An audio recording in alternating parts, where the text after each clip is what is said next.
Brasil. Estamos conectados pela diversidade, mas também pela desigualdade. Qual é o papel do investimento social privado?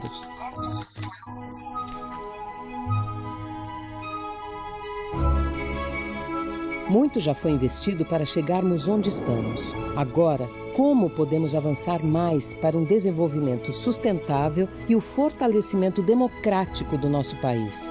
Para dar conta da complexidade desse desafio, temos que olhar para pautas que hoje estão latentes no Brasil e também no mundo. Pautas que fazem parte da agenda dos Objetivos de Desenvolvimento Sustentável das Nações Unidas.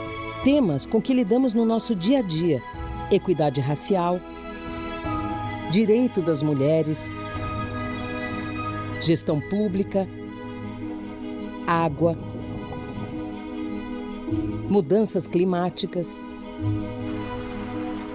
migrações e refugiados, segurança pública, cidades sustentáveis,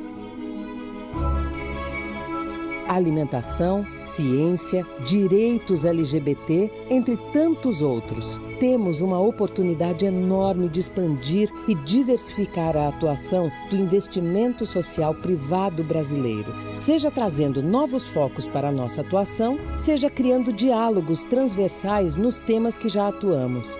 No conjunto, podemos ser mais plurais e, ao mesmo tempo, mais colaborativos.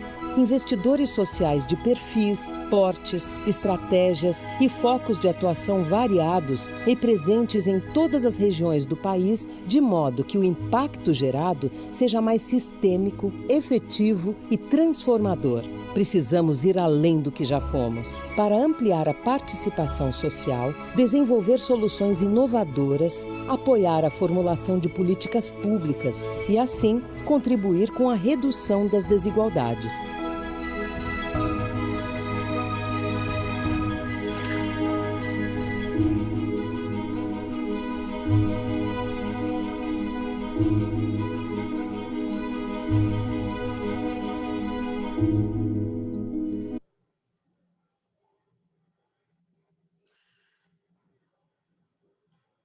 Olá, pessoal.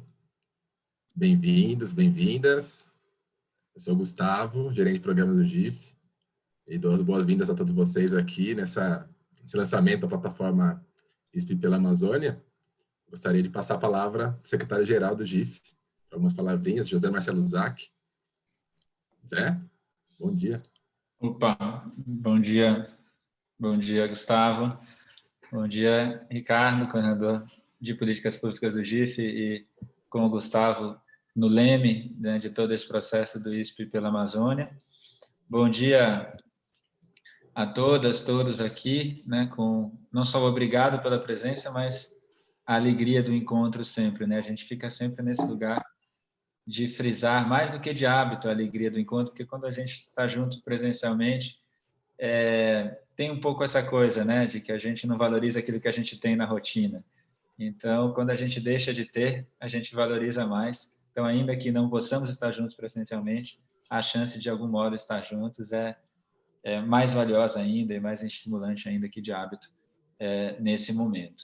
Então, fazer aqui esse registro e, em particular, aos parceiros, né, na iniciativa do ISP Amazônia, o grupo promotor, coordenador, impulsionador, né, dessa discussão, desse esforço nesse momento no âmbito da rede do GIF, né, o Instituto Arapiaú, o Instituto Humanize, a Fundação Avina, a Fundação Amazônia Sustentável, a Ford Foundation e o Instituto Clima e Sociedade, né?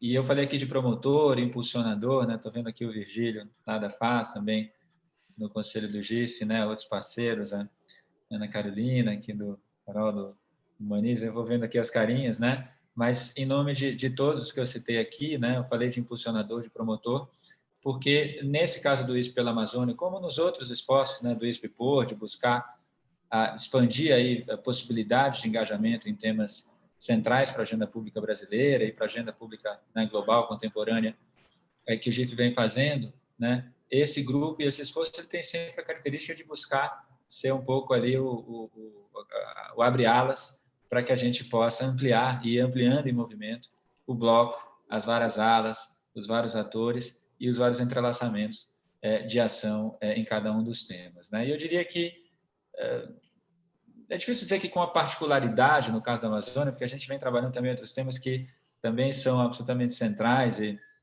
nos convocam, né, de forma muito clara, né?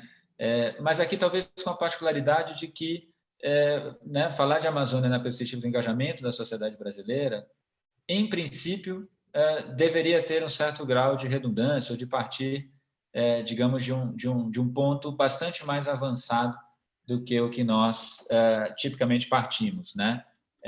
A sociedade brasileira como um todo, o Brasil como um todo, historicamente, né? E eu diria, enfim, historicamente mesmo, né? Multissecularmente, né?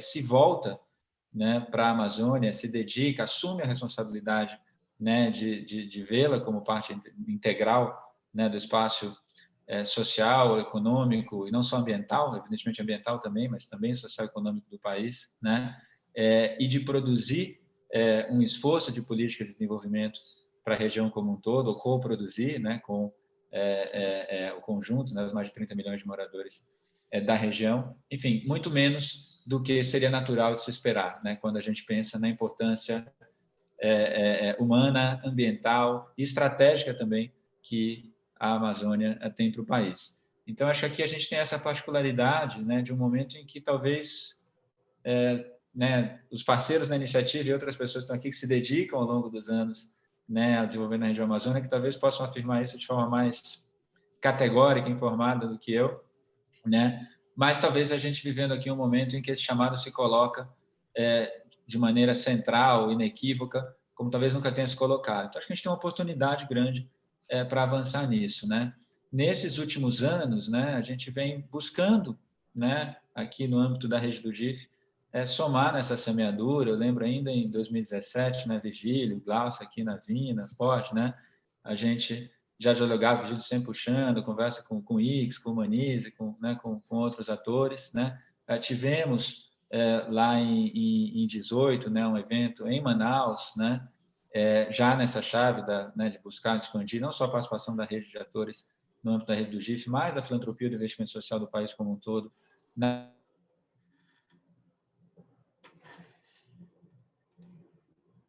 presença na ambiental, na social e ambiental, quanto na chave da produção de inclusão produtiva, de oportunidades de atividade econômica sustentável, né, de reforço nas cadeias, né, a interface com povos indígenas e comunidades tradicionais, enfim, né, isso aos poucos vai acontecendo, como eu dizia no início, certamente muito menos do que seria de se esperar, do que seria natural, de novo, não só na perspectiva da rede do GIF, mas também da sociedade brasileira. E talvez não pelas melhores razões, ou certamente não pelas melhores razões, eu vou manter o talvez, né?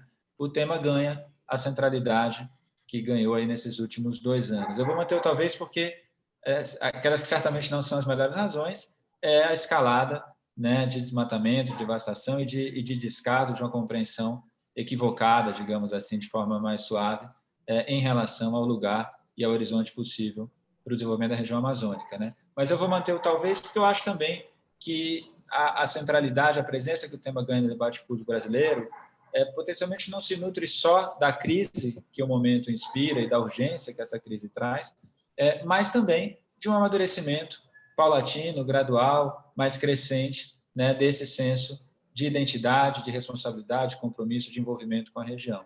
Então, acho que a gente pode ler essas 2 chaves e tentar combiná-las para produzir um salto nesse envolvimento. E eu terminaria, né, a gente vai ter aqui a fala de todos os parceiros, como eu dizia, muito mais informada do que a minha própria, do que nós aqui no núcleo do GIF. Eu sempre digo, o GIF não é equipe nuclear, não é nuclear, rede como um todo. Então, os vários temas se fazem, né, com os vários atores na rede que estão dedicados a eles no dia a dia, no cotidiano. Então, a gente vai ter aqui vozes muito mais informadas para ir mais fundo nisso. Mas terminar sublinhando algo que talvez seja um truísmo para todo mundo que está aqui. Eu acho que é sempre importante lembrar, quando a gente pensa nesse engajamento ampliado, né, que essa ampliação pode, evidentemente, se traduzir com o envolvimento em iniciativas, em programas, em ações de forma mais específica na pauta socioambiental na região, né? na conservação ambiental, na interface com povos indígenas, com comunidades tradicionais, né, e com toda a agenda socioambiental de forma ampla, né? Isso, evidentemente, é fundamental, mas, de modo algum, precisa se limitar a isso, né? Falar do desenvolvimento da Amazônia é falar do desenvolvimento de uma parcela absolutamente significativa do território da população brasileira, né? Que tem a floresta, evidentemente, que tem cidades, que tem vida urbana, que tem uma população, tanto que tem uma demanda de desenvolvimento social e econômico que envolve as várias agendas que são o dia a dia de trabalho nosso, na pauta social, na pauta do desenvolvimento da criação de oportunidades econômicas e também na pauta ambiental. Então, envolver-se com a Amazônia também é trazer a Amazônia para o seu escopo de ação territorial, e se é sobre educação, pensar educação na Amazônia, se é sobre saúde, pensar saúde na Amazônia, se é sobre inclusão produtiva, pensar inclusão produtiva na Amazônia, e assim por diante, né? Então, a gente pensar esse marco amplo de desenvolvimento, que, evidentemente, há de ser sustentável, mais do que sustentável, há de ser inspirador, inovador, né? Gosto muito da ideia, né? E fazer com que a Amazônia não seja um problema na pauta, né, da pública brasileira, mas, ao contrário, uma solução, um caminho para que nós estejamos mais conectados no século XXI, né? Na nossa visão de desenvolvimento, na nossa matriz, do que hoje, e precisamos realizar a nossa vocação para essa conexão do que pode ser um horizonte de desenvolvimento de bem-estar no século XXI. Então, terminaria com essa tentativa aqui de colocar essa moldura que sai inspiradora e passar a bola para o Gustavo para que a gente possa ter essa rodada, né, de ouvir isso, voz de quem está na Amazônia, de quem é da Amazônia, de quem está trabalhando lá, e seguir trabalhando em visualizar esses caminhos de forma concreta e produzir o amálgama, a rede, o bloco expandido, como eu dizia, para trabalhar juntos nisso. Obrigado de novo. Obrigado, Zé. Exatamente.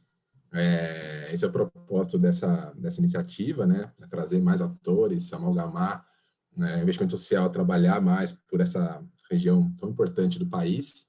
Bem, já me apresentei no começo, sou Gustavo, gerente de programas no GIF. Estou muito feliz, satisfeito em aqui pelo GIF seguimos pautando o tema da Amazônia junto ao campo da filantropia e do investimento social.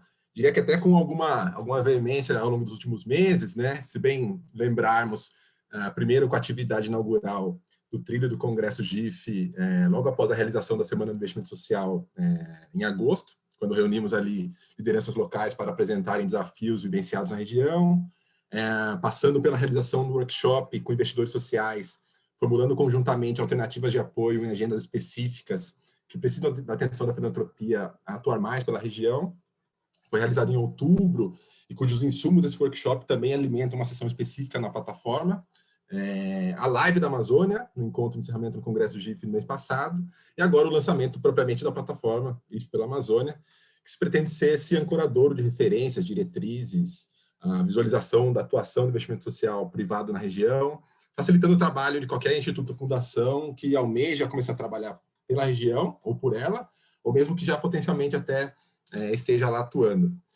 Como em todos os temas da série do Expipor, né, nós não fazemos sozinhos pelo GIF esse trabalho, a gente conta com um apoio decisivo de quem está atuando pelas temáticas propriamente, né?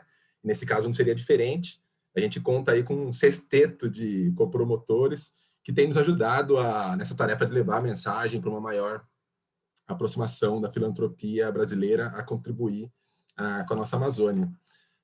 São as organizações, a Fundação Amazônia Sustentável, a Fundação Avina, a Fundação Ford, o Instituto Arapiaú, o Instituto Clínico Sociedade e o Instituto Humanize. E a fim de seguir ampliando aí a moldura de visualização da filantropia na região, eu gostaria de, nessa mesma ordem alfabética que eu os mencionei, dar uma palavrinha a cada um deles, exporem bem brevemente como que eles vêm atuando, suas motivações, focos, aprendizados em trabalhar na região. Pode ser?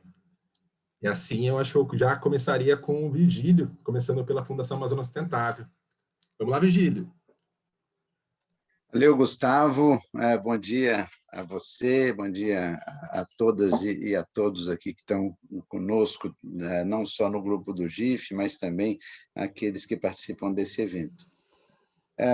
Eu fico super satisfeito, né, de estar chegando ao ponto que nós estamos aqui, essa iniciativa aí com a liderança do Zé Marcelo e mais especificamente, né, do Gustavo e do Ricardo nessa área nossa. Acho que a equipe do GIF está super de parabéns. Essa talvez seja a principal bandeira minha como membro do conselho do GIF. Então, estou o tempo inteiro falando Amazônia, vamos lá e tal. Por uma razão muito simples. Eu tenho certeza que o futuro da Amazônia é uma das questões mais importantes para o futuro da humanidade. Primeiro, porque as mudanças climáticas representam o principal desafio da humanidade. E o Bill Gates tem sido super eloquente nisso, dentre outras muitas pessoas.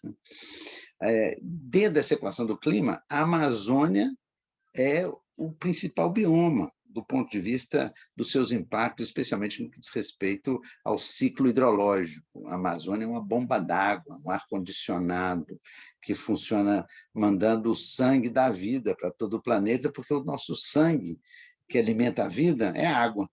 Nós somos feitos, todos nós, como seres humanos, de 2/3 de água. O planeta também é 2/3 de água. E a Amazônia é como se fosse esse coração bombeando água para todo mundo. E é essencial para a saúde do planeta. A gente fala em planetary health, né? Tivemos ontem um seminário super legal internacional sobre isso. E a Amazônia está à beira do abismo, literalmente. Falo isso a partir, né, do lugar onde eu estou falando desde Manaus, e a gente assiste um avanço das forças da destruição, dos garimpeiros, dos madeireiros ilegais, dos grileiros, né? E isso é uma engrenagem. E, por outro lado, a ciência nos diz que a gente está à beira de um colapso ecológico, tipping point, né, em inglês, que, de uma maneira resumida, é o aumento das secas, que vão criando um maior risco de incêndios, que, por sua vez, tem impacto sobre esse sistema como um todo. Então, é um efeito sistêmico, meio tipo dominó. Nós estamos vivendo já os impactos das mudanças climáticas na Amazônia. Esse ano é o ano com a maior cheia de toda a história mensurada no Rio Juruá, que é um rio enorme, né? Pouco conhecido, mas um rio super grande, vem lá do Peru, passando pelo Acre, etc. E é impressionante o impacto social, econômico e ambiental desses eventos extremos. Talvez a gente tenha também aqui em Manaus esse ano uma cheia recorde. Nós estamos ainda no final da estação, não terminamos ainda a estação chuvosa. E a outra razão é que o futuro da Amazônia é, a meu ver, a questão mais importante para o futuro do Brasil. Nós dependemos da Amazônia para manter a segurança hídrica, o regime de chuvas do Brasil, que alimenta a produção agropecuária, geração de energia hidrelétrica, e o abastecimento das cidades, que captam água nos rios, lagoas, etc. E também é muito importante do ponto de vista brasileiro, no que diz respeito ao posicionamento internacional do país. Isso traz implicações para as empresas, né, para o investimento internacional e as regras do comércio internacional. Nós estamos convivendo aí com risco de retaliações comerciais contra o Brasil em função do desgoverno que está ocorrendo nessa área pelo governo federal. O discurso do presidente Joe Biden foi inequívoco nessa semana, né, nessa guinada que os Estados Unidos estão dando com uma economia verde, assim como o posicionamento de todos na cúpula de líderes que ocorreu agora algumas semanas atrás. Então, para o Brasil é muito importante que a gente cuide bem da Amazônia. E nós não podemos nos dar o luxo de esperarmos um novo presidência da República, um novo governo, etc. A Amazônia é importante demais para a gente deixar nas mãos dos governos. Daí vem a importância da filantropia nacional, de se engajar com essa causa da Amazônia. É inquietante que a gente tenha mais investidores sociais privados estrangeiros do que brasileiros. E o objetivo do GIF, a meu ver, ao abraçar essa causa da Amazônia, é, em primeiro lugar, estimular o engajamento dos associados na Amazônia, né? Nós temos um número enorme de associados, 100 e tantos associados, e o investimento desses associados na Amazônia ainda é muito pequeno. Então, a grande questão desse ISP, né, Investimento Social Privado pela Amazônia, que é o termo que o GIF dá a essa iniciativa, eu acho que tem que apontar para os associados assim, aonde investir na Amazônia, quais são as prioridades, o que já está sendo feito, o que falta ser feito, aonde o investimento social privado pode ter mais impactos positivos. Então, acho que essas são algumas perguntas que essa iniciativa pretende responder, e fico super feliz ao ouvir do Gustavo que a gente tinha mais de 200 inscritos aí para essa sessão de hoje, o que mostra um grande interesse das empresas, dos associados, de uma forma geral. Então, queria compartilhar com os colegas, né, que fazem parte dessa iniciativa, os vários associados do GIF, que a gente tem um trabalho enorme pela frente e, ao mesmo tempo, convidar aqueles que ainda não se associaram a essa iniciativa para que associem-se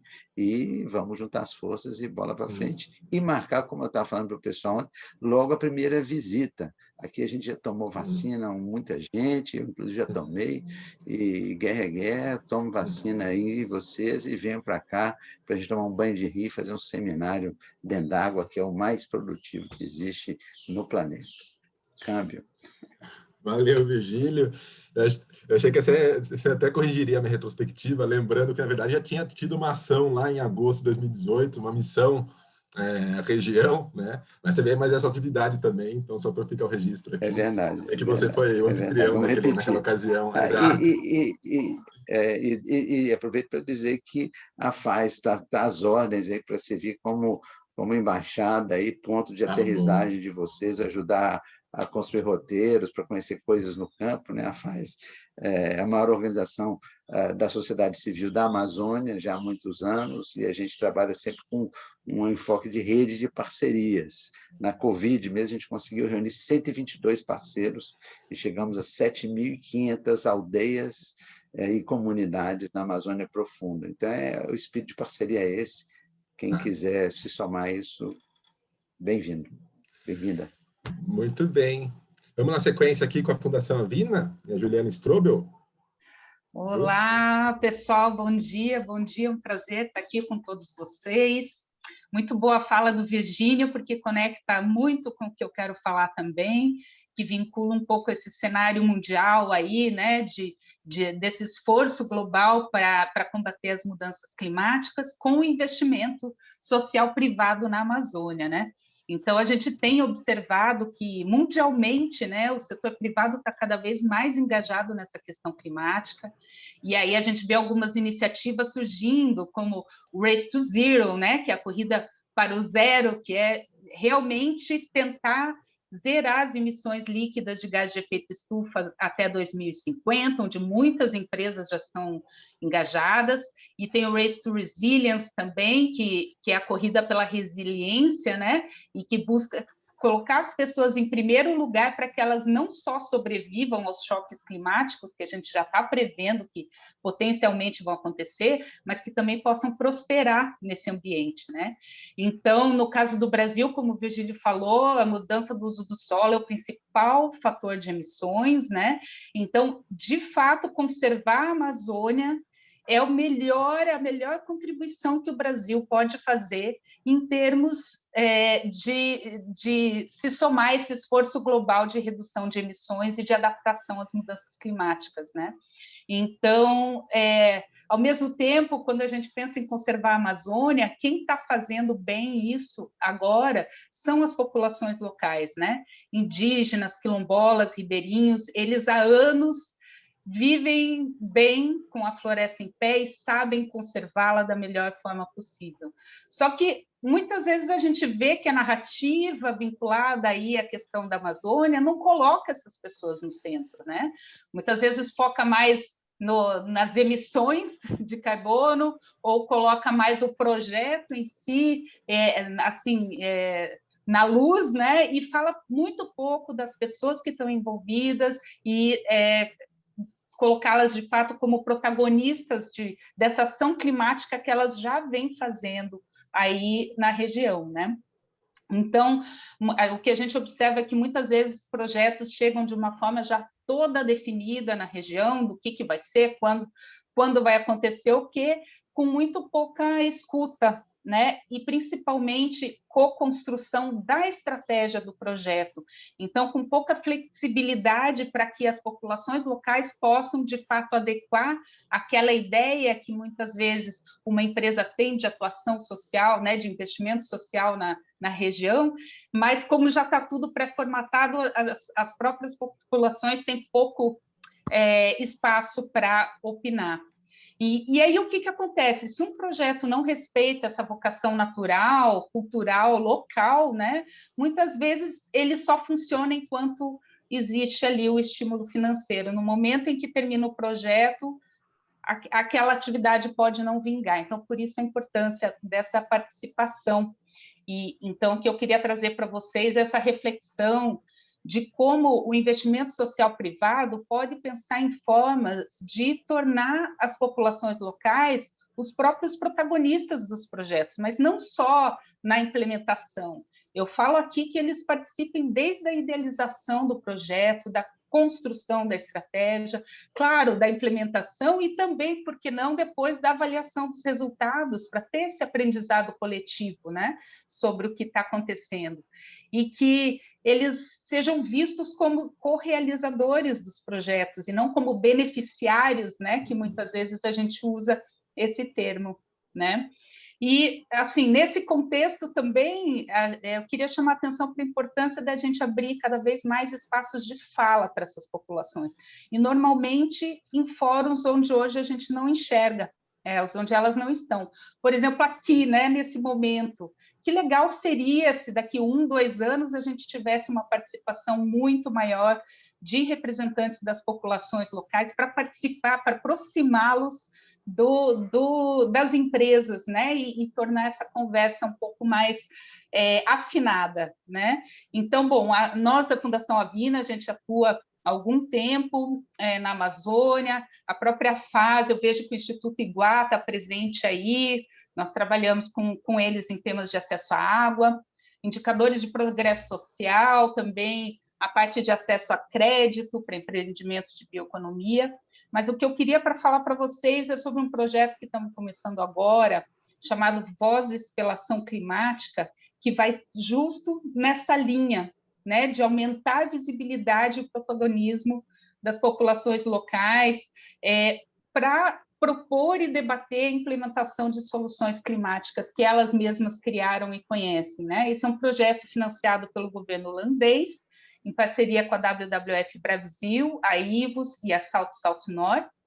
Então, é um projeto que a gente quer realmente apostar nesse protagonismo local para trazer mudanças de longo prazo. Então, aproveito aqui o espaço para convidar aquelas empresas e organizações que também acreditam nesse caminho do protagonismo local para nos procurar e para a gente começar a conversar de como trabalhar sinergicamente nesse intuito de conseguir realmente resultados concretos de longo prazo, com essa participação das populações locais, e, ao mesmo tempo, isso muito vinculado a esse esforço global, né, de redução de emissões e de adaptação às mudanças climáticas.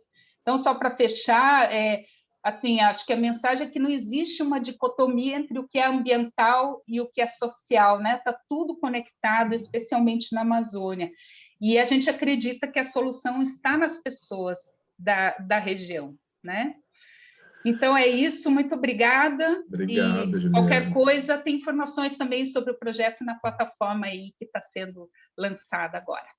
Obrigada, gente. Muito bem. Obrigado, Juliana. Excelente enfoque na questão das pessoas, né? E, em particular, das populações locais. Quase teria um palpite também que a Fundação Ford também enfocaria, iluminaria esses aspectos. Eles seriam os próximos a falarem aqui, mas houve um choque de agenda, não puderam estar com a gente aqui. Então, eu sigo já com a Lívia Pagotto, pelo Instituto Arapiaú. Lívia, perspectiva de vocês sobre atuar na região? Obrigada, Gustavo. Bom dia a todas e a todos. Prazer enorme estar aqui com vocês hoje para discutir um tema que é tão caro para o nosso Instituto hoje. Muito bom estar com o Virgílio, estar com a Juliana, com a Ana, com o Gabriel e todo mundo. Obrigada ao GIF mais uma vez pela parceria, e bom sempre fazer call com o Virgílio, porque tem sempre a trilha sonora amazônica ao fundo, muito legal. Bom, aqui acho que o meu ponto vai ser compartilhar o nosso momento no Instituto, né, os desafios que têm surgido a partir de um olhar muito especial e caro que o tema Amazônia tem adquirido e adquiriu nos últimos anos na nossa agenda, nas nossas redes. Bom, a missão do Instituto Arapiaú, ela hoje está completamente voltada a debater o tema de desenvolvimento territorial no Brasil, e obviamente que a gente não conseguiria ter uma atuação, né, que desse conta da nossa diversidade no Brasil, então escolhemos duas regiões que são regiões completamente diferentes, mas igualmente desafiadoras. O sul da Bahia como sendo, né, inclusive a origem da atuação do nosso Instituto, com as suas especificidades e suas maravilhas, e como a segunda região, a Amazônia, né? A gente resolveu se lançar nesse desafio justamente de ter uma interlocução com o que significa, no final das contas e no fim do dia, pensar os caminhos para o desenvolvimento da Amazônia, né? E qual é o papel da filantropia e do investimento social privado nessa rota, né?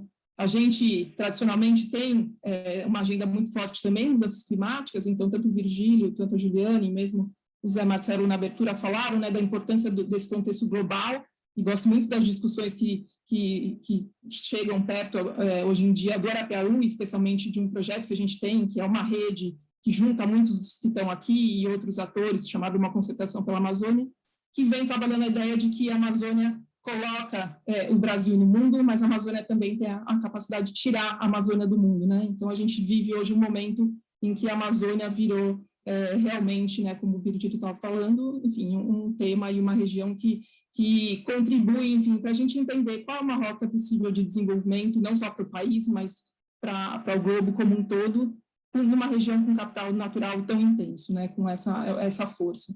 Então, enfim, debater hoje mudanças climáticas e caminhos para o desenvolvimento, na nossa visão e perspectiva e experiência, significa, entre outras possibilidades, debater a Amazônia, né, no centro dessa discussão.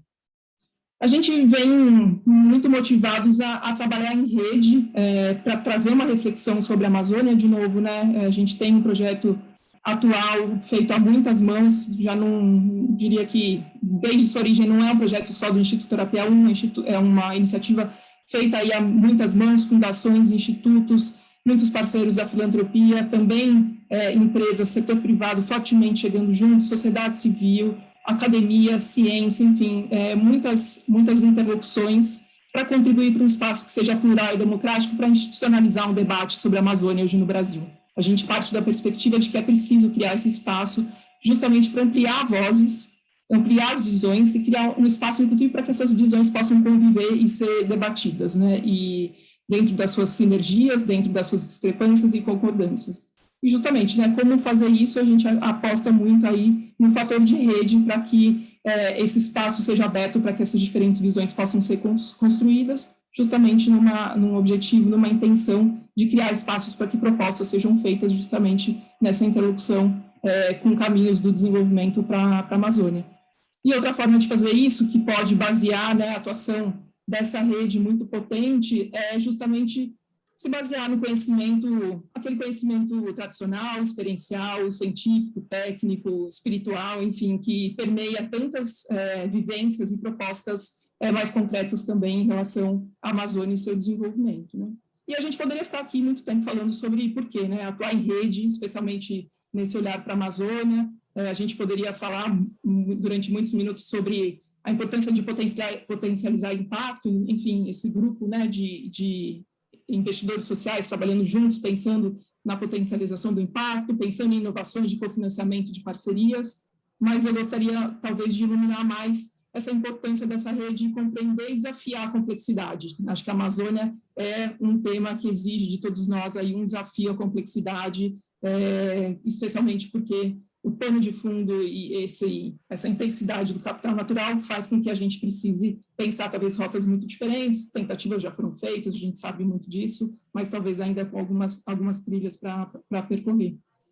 Como aprendizado, a gente tem feito um processo muito rico assim, de troca com uma rede de financiadores, muitos deles estão aqui, né, de novo, nesse debate, mas também num grupo maior, que envolve também CRUA, Open Society, por exemplo, para pensar juntos, né, como é que a gente pode juntar os esforços aí para desafiar essa complexidade, mas também para desvendar novas agendas. A Amazônia, de novo, por ser complexa, não exige e não demanda somente respostas simples e já conhecidas, né? Demanda a gente, por exemplo, fazer uma reflexão sobre, por exemplo, bioeconomia.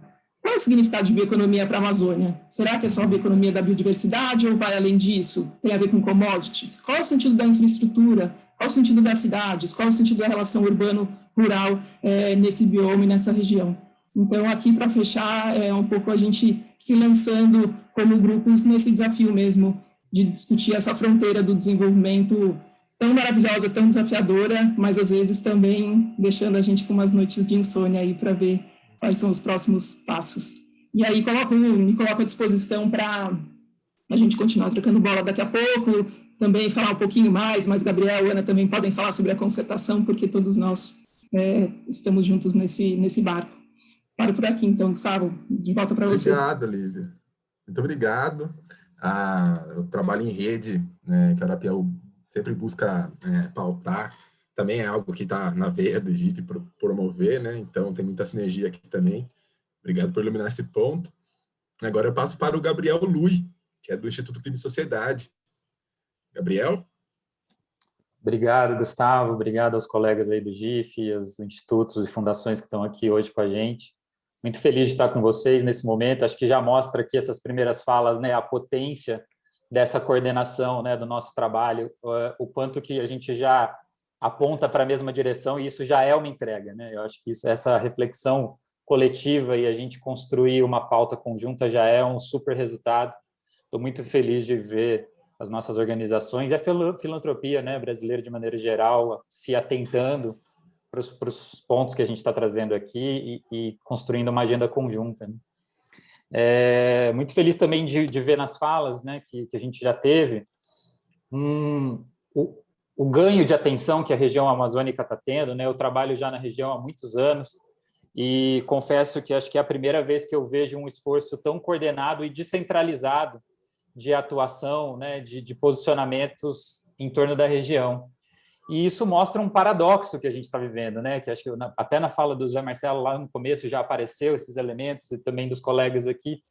Esse paradoxo que a gente vive na região amazônica, né? De que ao mesmo tempo onde a gente está observando talvez uma das maiores crises, né, dos últimos anos, a gente observa também um conjunto de esforços e coordenações para que a gente possa atacar os problemas de maneira mais coordenada, de maneira mais efetiva, onde a gente possa trazer novos resultados, né? Então, esse paradoxo que, por um lado, mostra quase que uma tempestade perfeita, né, como o Virgílio trouxe ali, dos aspectos ambientais que a gente está vivendo na região, aquele encadeamento de eventos lá de 2019, que talvez vocês se lembrem, né? Então, toda a fala política em torno do desmonte da agenda ambiental que veio na sequência com aquele dia negro em São Paulo, né? Aquela nuvem preta que se abateu sobre o céu da cidade, que depois veio com as queimadas, então criou um momento, um ambiente para colocar a Amazônia na pauta de uma forma que talvez ela nunca tenha entrado antes.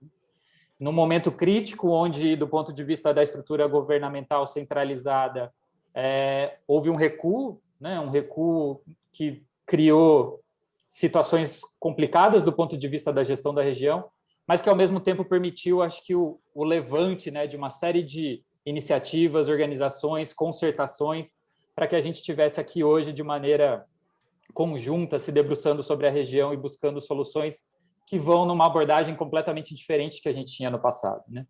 Então, eu acho que esse paradoxo, né, e esse momento de descentralização de políticas, de iniciativas, de instrumentos para a região, talvez seja uma das maiores oportunidades que a gente tem, né, como sociedade civil, como filantropia, para trazer soluções efetivas, duradouras e empoderadoras das pessoas que vivem na região, né, dos atores locais, das lideranças locais, sejam de povos e comunidades tradicionais, sejam dos pequenos municípios mais afastados, seja das grandes cidades, né, Belém, Manaus, Porto Velho, Cuiabá, que tem aí, né, uma sociedade civil pujante, mas que ainda talvez não tenha encontrado os canais, a voz para se conectar com esse grande movimento internacional que está trazendo toda essa preocupação para a região amazônica, né? Então, eu acho que um dos grandes desafios que a gente tem é de fazer a conexão desses mundos, né? Então, a gente vê toda essa discussão de COP, comunidade internacional, Estados Unidos, posicionamentos. Como é que a gente aterriza, né, esse debate para fazer com que as vozes que estão, de fato, tomando as decisões, construindo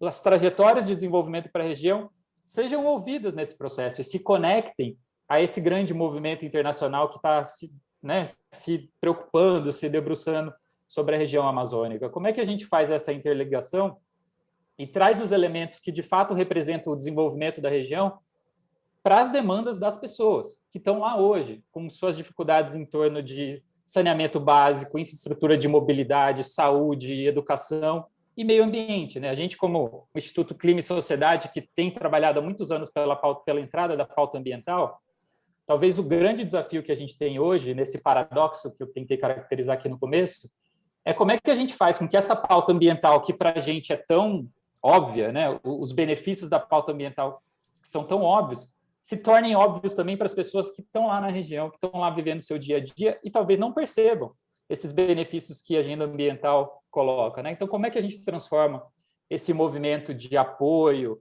né, de construção conjunta, em mais desenvolvimento local, em mais infraestrutura, em mais educação, em mais saneamento básico, em mais atendimento de saúde, e cria uma conexão mais óbvia entre o empoderamento da agenda ambiental, que tem se colocado sobre a Amazônia, e a qualidade de vida das pessoas. Eu acho que esse talvez seja o nosso grande desafio. Como é que a gente transforma essa nossa narrativa, esse nosso apoio em qualidade de vida, né? Porque é isso que a gente tem em outras regiões do país e é isso que a gente tem que ajudar a promover na região. Então, o IX se reorganizou, inclusive, recentemente, para que a gente possa colocar a pauta de Amazônia num novo patamar, no debate político, no debate econômico, e que a gente consiga trazer, de fato, condições e instrumentos de desenvolvimento de uma forma que aproveite esse grande momento social, político, para o desenvolvimento da região. Então, acho que esse é o nosso grande desafio e é onde a gente gostaria de navegar com vocês. Então, estou, mais uma vez, aqui muito feliz de que a gente tem esse espaço,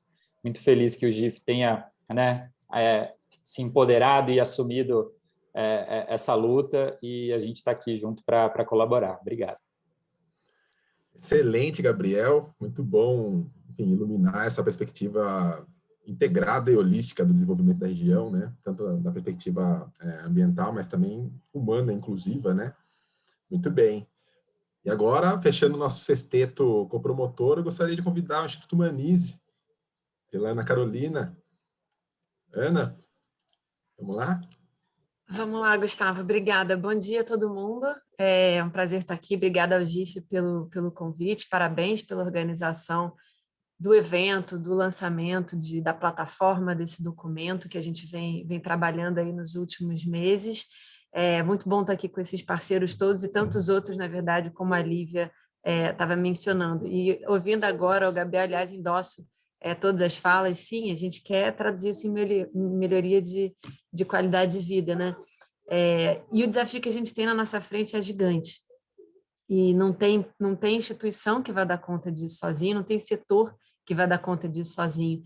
E também acho que uma coisa que a Juliana trouxe que é importante, né, frisar, né, que não tem esse distanciamento entre o ambiental e o social, é mais que isso, quando a gente olha para a Amazônia também não é só meio ambiente, né? Quando a gente fala dos desafios, a gente está falando de governança, de políticas públicas, né, de inclusão, de infraestrutura, que vai de transporte rodoviário a saneamento básico, né? A gente está falando de entender o papel das Forças Armadas, a gente está falando de regularização fundiária, então, assim, são muitos os desafios, mudança do clima, uso do solo, desmatamento, né? A gente teve 2020 o pior ano, né? A gente está falando de crise, pior ano em termos de desmatamento desde 2015, né? E hoje o que a gente observa é que o investimento que é direcionado para a Amazônia não é ainda suficiente para dar conta desse desafio que é tão complexo que a gente tem na nossa frente. A gente tem 3 bilhões de reais que estão parados no Fundo Amazônia desde 2019, né? Sem nenhum projeto novo tendo sido aprovado em conservação de floresta, mas a gente tem também que observar que o fluxo de investimento atual também não está totalmente direcionado para um desenvolvimento mais sustentável, ou seja, não é só também ter mais recursos, é repensar como é que esse recurso está sendo utilizado, né? Então, a gente tem tanto o setor privado, agências multilaterais, governo, filantropia, todos estão e precisam estar juntos nesse ambiente. E nessa equação, o capital filantrópico ele tem um papel importante, porque ele entra desbravando, ele entra assumindo um risco que o setor privado não está pronto para assumir, não é papel dele, ele vai entrar mais à frente para dar escala, mas que esse risco ele faz parte, né, de uma bravata para que a gente possa realmente destravar uma agenda que seja inovadora, experimental, disruptiva, diferente da agenda que a gente tem implementado nos últimos anos. E o Brasil tem, sim, condições de assumir, de voltar a assumir um papel que foi muito importante já, com uma história muito bonita e respeitada internacionalmente. A gente tem uma biodiversidade, uma riqueza impressionante, com mais de 100 mil espécies de animais, e esse é o nosso diferencial, essa é a nossa riqueza. É nisso que a gente tem que estar pautado, mas tem que saber fazer direito, né? Então, não basta ter vantagem comparativa. Se a gente quer voltar às falas mais clichês e transformar isso em vantagem competitiva, tem que aprender a fazer direito, tem que investir em ciência, tem que respeitar os saberes locais, tem que aprender junto, trazer conhecimento, investir em ciência, apoiar os governos, explorar na integralidade o potencial das cadeias da sociobiodiversidade, incentivar empreendedorismo, apoiar o desenvolvimento das organizações da sociedade civil locais. Juliana estava mencionando também a questão tão importante, né, da participação dos amazônidas, e esse foi também até um motivo de orgulho, quando a gente hoje, se está dando um primeiro passo, na verdade, a gente conclui também uma pequena jornada que começou no ano passado, em que a gente promoveu um debate, realmente que a gente conseguiu trazer um pouco mais das vozes, né, dos amazônidas, porque é isso, né? Não dá para a gente aqui de longe querer fazer, mas tem que fomentar inovação, tem que fazer de uma outra forma, né? E aí eu volto talvez um pouco para a gente fechar o ciclo, a fala do Virgílio com um grande convite, que eu acho que é para isso que a gente está aqui, né? Então, assim, oferecendo essas possibilidades, oferecendo essa plataforma, né, para que todos que estão aqui ouvindo a gente e participando possam se juntar a esse movimento, se juntar a essa iniciativa, trabalhar em parceria, buscar entender quais são as questões e como pode ser sua forma de atuação, qual o nicho, como é que a gente se junta. De novo, a gente não tem como dar conta do recado sozinho, mas a gente consegue convidá-los para fazer parte, construir essa história junto conosco. A gente precisa de soluções inovadoras, né? Para o desenvolvimento mais sustentável, a gente precisa aumentar o impacto das ações que já vêm sendo implementadas e dar escala rapidamente. Então, junto com essa plataforma, tem um portfólio de projetos, tem um grande leque de possibilidades que vai desde apoio a bolsas de mestrado, incentivo aos governos locais, ajudar na formação dos gestores, licenciamento ambiental, incentivo à bioeconomia. A gente já segue adiante com o estudo que a gente está conduzindo agora com a FAS, com o pessoal do Virgílio, para aprofundar ainda mais o conhecimento sobre a questão de bioeconomia na Amazônia, que é tão importante, é importante no Brasil inteiro, não só na Amazônia, mas já estamos conversando com a Arapiaú sobre também fazer um paralelo na Bahia. Então, aqui a gente tem uma relevância na questão da Amazônia, mas com muitos pontos que são transversais à nossa realidade. Tem que olhar para investimento em negócio de impacto, por exemplo, aceleração de negócios, enfim. Eu acho que tem muita coisa que a gente precisa fazer. Acho que a gente tem avançado, mas seguramente a gente precisa fazer muito mais. Então, essa não é uma lista exaustiva, é apenas um começo. Como eu disse, o desafio é gigantesco, e eu acho que a gente precisa começar por algum lugar, mas a gente precisa ampliar isso e de forma inteligente e sinérgica. Por isso, venham, façam parte e juntem-se, por favor. Obrigado, Ana. Só dialogando com as falas da Juliana e da própria Ana, né? Todo esse processo ele começou, na minha retrospectiva que eu fiz, com uma atividade, logo na abertura, praticamente, quase do do trilho do Congresso do GIF, em que a gente escutou muitas vozes de Amazônia, dialogamos com eles, né? E isso também serviu de insumo para a própria elaboração dessa plataforma. Participaram daquele encontro o Elcio Maquinari, a Núbia Quilombola, a Tatiana Schor, secretária do governo de Amazonas, inclusive contou com o governador Valdez Góes, presidente do consórcio da Amazônia Legal. Então, tudo isso foi a pedra fundamental do processo que se desenrolou nos meses seguintes, até chegarmos hoje ao lançamento propriamente da plataforma, e para o qual eu gostaria de agora lançar luz sobre ela, convidando o Ricardo Batista, coordenador de políticas públicas do GIF, para fazer uma navegação guiada rapidinho com a gente aqui, para a gente efetivamente lançar a plataforma. Ricardo? Bom dia, pessoal. Obrigado, Gustavo. Agradecer aí a presença de todos vocês, principalmente dos nossos copromotores aqui que tornaram aí viável esse projeto. Eu vou navegar aqui, estou com essa missão de explorar um pouco as funções e aqui conteúdos da plataforma, navegando com vocês rapidinho. Espero que todos estejam aí já conseguindo visualizar, mas basicamente na nossa homepage, obrigado, Gusta, a nossa homepage já tem alguns acessos aqui, né? A cara da plataforma já tem alguns acessos às principais seções da plataforma, e o nosso time de copromotores que estão agitando, nos ajudaram muito na construção, na estruturação dessa plataforma, e queria já passar primeiro para o grande produto que a gente desenvolveu a partir dos dados do Censo 2018, né, decantando aí os dados referentes ao universo da Amazônia, né, nos estados da Amazônia Legal, olhando que a gente tem 133 respondentes do censo e cerca aí de 29% deles atuando nos estados da Amazônia Legal. Quando a gente desce para o nível de projetos dos 932, 121 são desenvolvidos nesses estados.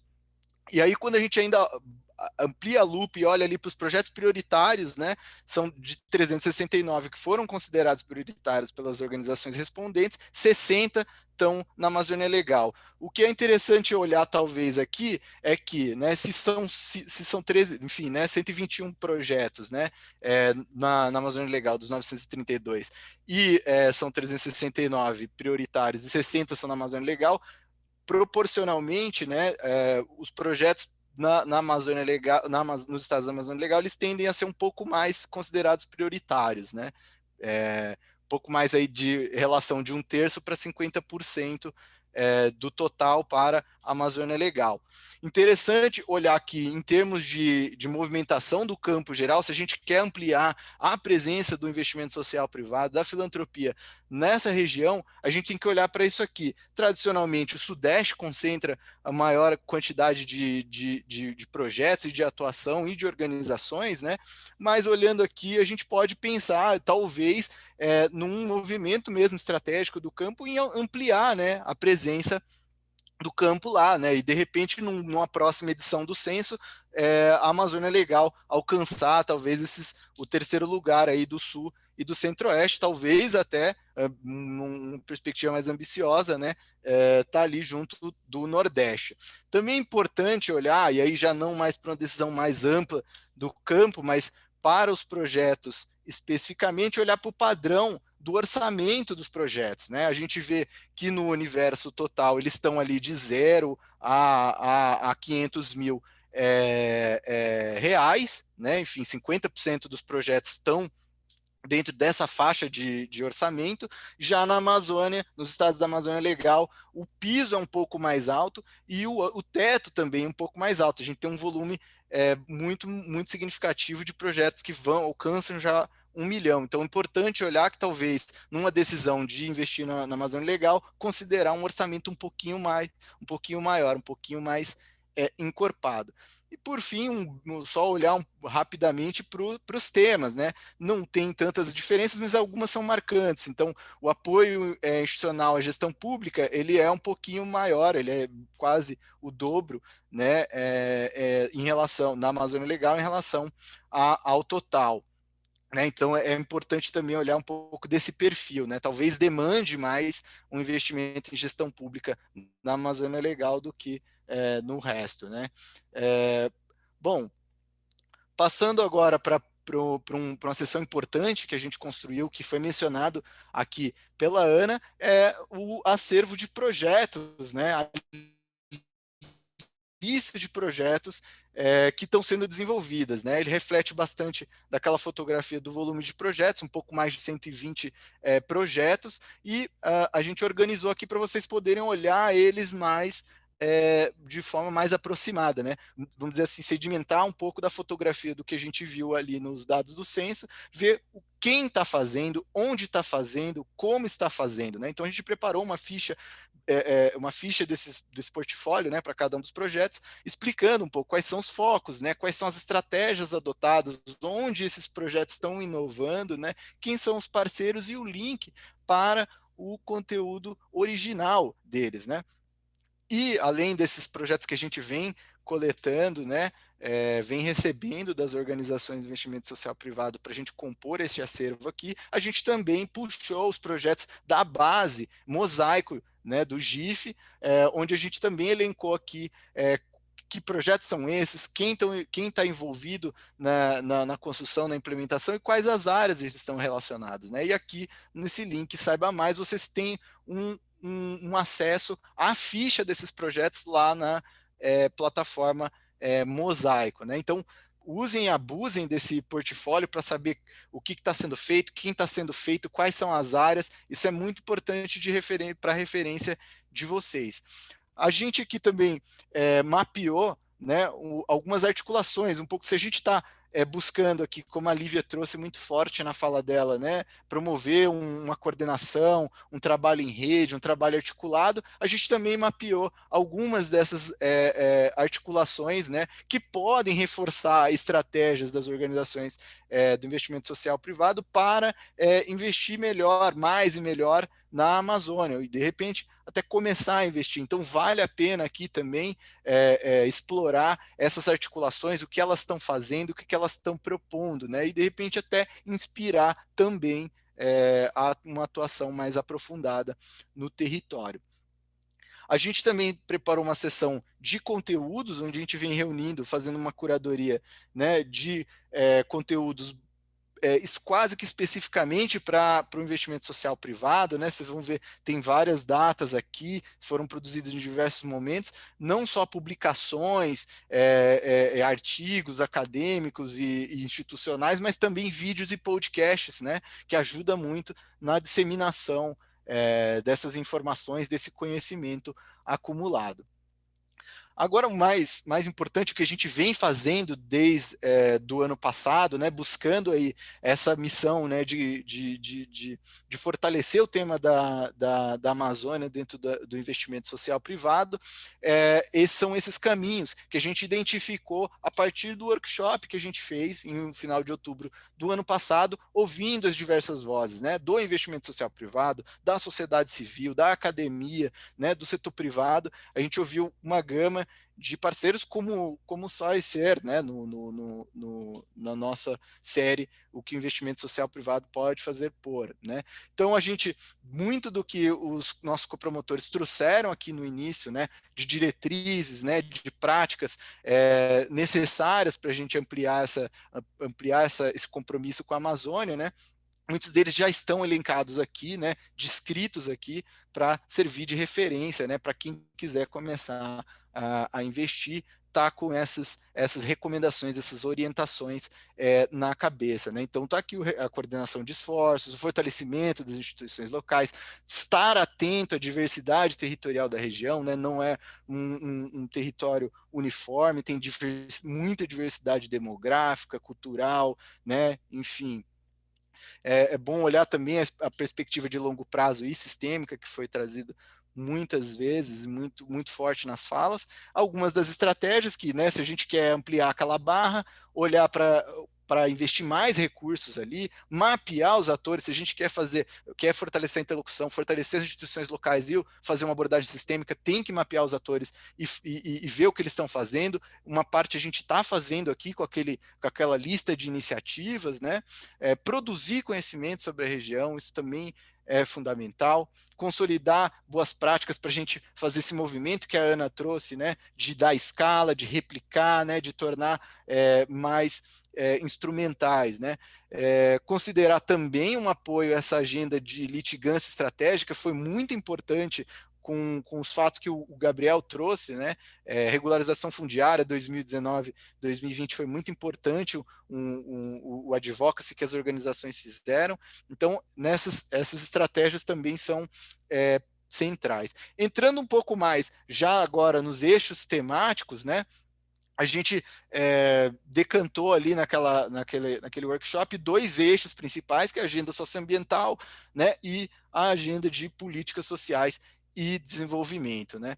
Quando a gente desce para esses eixos, a gente tem a conservação ambiental, né, onde os principais caminhos ali levantados, né, é ampliar o conhecimento sobre o bioma, né, tornar ele evidente para a população, a importância nacional, a importância internacional, né, a importância desse bioma, o que é esse bioma, quem mora lá, né, enfim, isso é importante. Colocar na agenda, né, desenvolver iniciativas inovadoras para aproveitar a floresta em pé, né, a gente falou muito disso, né, de superar essa dicotomia desenvolvimento e preservação, né, então, ou seja, a gente tem que explorar mais, superar essa dicotomia e investir em estratégias de regeneração da floresta, né. Na área dos direitos dos povos e comunidades tradicional, também a gente adiantou bastante dessas questões, né? Então, promover a participação, né, a escuta e a cocriação, né, das soluções com essas comunidades tradicionais, seja por meio de fortalecimento de conselho, seja por outros arranjos, né, seja nos projetos mesmo.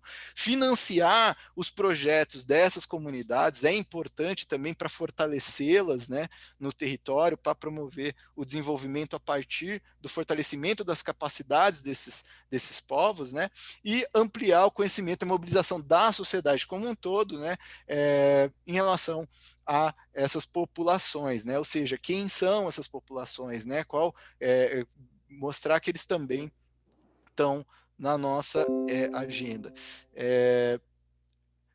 Na inclusão produtiva, né, e no desenvolvimento socioeconômico sustentável, a gente traz aí o fomento a uma nova narrativa sobre bioeconomia, né, mostrar quais são os arranjos de produção, quais são os modelos de negócio envolvidos nesse conceito de bioeconomia, né, qualificar um pouco esse debate sobre a bioeconomia, a qualificação profissional da mão de obra continua sendo uma estratégia importante nessa agenda, e também trazido aqui pela Ana, na última fala dela, de forma muito realçada, né, o investimento de impacto nas cadeias produtivas sustentáveis, explorar, né, essa capacidade, essa capacidade de tomar riscos, né, e de explorar esses arranjos mais flexíveis, mais ágeis, né, e também né, como um segundo passo disso, também sistematizar, né, e manualizar esses casos de sucesso em bioeconomia, para tornar eles escaláveis e replicáveis, né, nesse sentido. Na agenda de políticas sociais e de desenvolvimento, na educação, que é extremamente estratégico, né, implementar ações para alavancar uma educação de resultados, ou seja, olhar ali para os indicadores e estabelecer estratégias específicas para melhorar aqueles indicadores na educação. Formar os professores e as equipes de gestão escolar também continua sendo, já era uma pauta forte, continua sendo uma estratégia importantíssima no caso da Amazônia. Prover, né, aqui ainda mais agudo, né, melhorias de infraestrutura, né, de logística, né, de conectividade, né, de acesso ao ensino, né, isso é fundamental, e produzir informações, né, que possam aí dar insumos a uma atuação mais estratégica de educação na Amazônia, né? Não é uma questão óbvia, isso é estratégico para o desenvolvimento da região. Na área da saúde, né, a gente vem com um investimento direto em infraestrutura básica, né, e para o aprimoramento também da gestão da saúde nos territórios da região amazônica, né, trazer aí UPAs, UBS, os barcos, né, que fazem os atendimentos itinerantes são muito importantes também, ampliar e melhorar o acesso ao saneamento básico que a gente trouxe aqui. É triste falar que ainda hoje falar disso, mas é necessário, continua sendo uma agenda muito necessária, afinal é é o maior reservatório de água doce que a gente tem e mesmo assim uma perseveração deste problema de falta de saneamento básico. E também uma última estratégia aqui em saúde, o desenvolvimento de soluções comunitárias, né? Envolver a comunidade na promoção da saúde, né? Na melhoria sanitária da região a partir de uma articulação, de uma coordenação com as comunidades. Por fim, o eixo de gestão pública, também a qualificação dos servidores públicos, né? A ampliação, o aumento da capacidade dos servidores públicos continua, já era uma agenda que via sendo puxada e continua importante, fomentar o desenvolvimento aí de soluções para problemas que já vinham anteriores, né? Enfim, a essa questão, que é o problema de transporte, problema de logística, problema da conexão na internet, isso precisa ser apoiado, resolver esses problemas precisa ser tocado pelo investimento social privado, o apoio, né, aos arranjos de cooperação e coordenação federativa, também como os consórcios públicos, interestaduais e intermunicipais também, né, já existe o consórcio dos governadores, e o apoio à modernização da gestão pública local, né? Isso também é importante. Se a gente quer dar escala, tem que contar com a melhoria do ambiente público. Então, com isso, para dar um cheirinho na plataforma, quero devolver a bola para o Gustavo e estimular que vocês aproveitem a plataforma, instrumento que a gente construiu com muito, muito carinho, e lembrar que ele é um documento vivo e que ele ainda vai receber os aprimoramentos, continua em desenvolvimento. Então, com isso, câmbio, desligo, Gustavo. Excelente, Ricardo. É isso que eu queria assinalar. Para a plataforma, de fato, ser um documento vivo. Na gênese, na ideia do projeto Expor, os demais temas retratados foram todos guias lançados, né? E na Amazônia, a gente optou por fazer mesmo uma plataforma, de modo que ela consiga não ser um retrato de 30 de abril aqui, mas que nessa cauda longa a gente consiga fazer essa atualização permanente e servir, de fato, como uma plataforma, um espaço de orientação, atualização de investidores sociais desejosos por trabalhar pela Amazônia. Assim, esse assim o isso já está sendo internalizado dentro do GIF, mas quanto à atualização de projetos, Daniel, acho que isso acaba sendo prioritariamente, isso vem até nós e aí a gente atualiza por aqui, tanto que eu até vou compartilhar meu e-mail e do Ricardo, para que vocês possam sabendo, se interessando, se engajando em atualizar seus projetos de investimento social, de filantropia na plataforma, vocês possam também entrar em contato com a gente para a gente fazer essa atualização. Mas, dito tudo isso, a gente tem ainda alguns minutos aqui para fazer uma conversa expandida entre nós. Acho que conseguimos reunir uma galera boa aqui no nosso evento para fazer o lançamento. Eu queria ouvir mais sobre percepções sobre a plataforma em si e desafios que também se somam, se colocam de momento na região, oportunidade de investimento que outros atores aqui presentes veem para a filantropia atuar, e que outras organizações aqui, para além do grupo copromotor nosso, com que vocês estão trabalhando. Então, é um momento de microfone um pouco aberto aqui, convidando essa contribuição expandida. Quem gostaria de começar?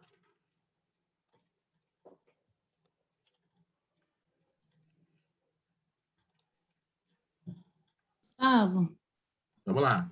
Oi, olá, sou a Adriana, da empresa Sinergia Consultoria Socioambiental. Na verdade, eu estou vindo aqui representar também um grupo de pessoas que vem trabalhando a questão da Amazônia, então sou um pouco leiga assim, nesse assunto, atuo nessa área da sustentabilidade há muito tempo, mas muito pouco com a temática do Amazonas, né? Então, vou entrar aqui também como aprendiz de vocês, achei incrível, a plataforma super bacana. E aí eu queria trazer uma provocação, na verdade, eu tenho ouvido muito falar agora nessa expansão do ESG, né? O ESG veio para, né, essa nova nomenclatura, esse modismo todo, vim falando muito da Amazonas 4.0, né? E aí eu ouço mais uma vez, né, quando a Lívia, o Gabriel, a Ana colocam, quer dizer, a falta do respeito pela escuta, né? Então, quando eu ouço ouvir falar Amazônia 4.0, assim, o que é isso, né? Então, como também, ao mesmo tempo, fazer com que toda essa construção, inteligência, expertise que já foi acumulada durante anos, né, não se perca nesse momento em que agora as empresas querem fazer a coisa e chegando e fazendo uma Amazônia 4.0. Como é que a gente... Eu sei que a gente falou muito, né, de que tem que se unir, tem que fazer junto, né? Mas como é que vocês estão vendo essa questão da Amazônia 4.0?